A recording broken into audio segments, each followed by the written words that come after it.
Cold exposure বা আইস বাথের জন্য প্রতিদিনই বরফ জমাইতে হয় আমার। আর এই বরফ মাঝে মাঝেই নানান কিছুর আকার ধারণ করে।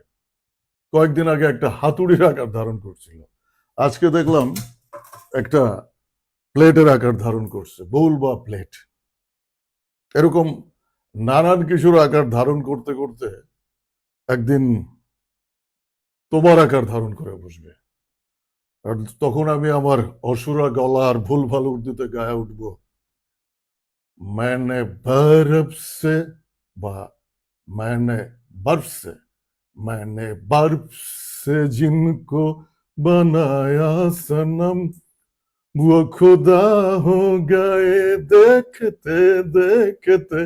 मैंने बर्फ से जिनको बनाया सनम वो खुदा हो गए।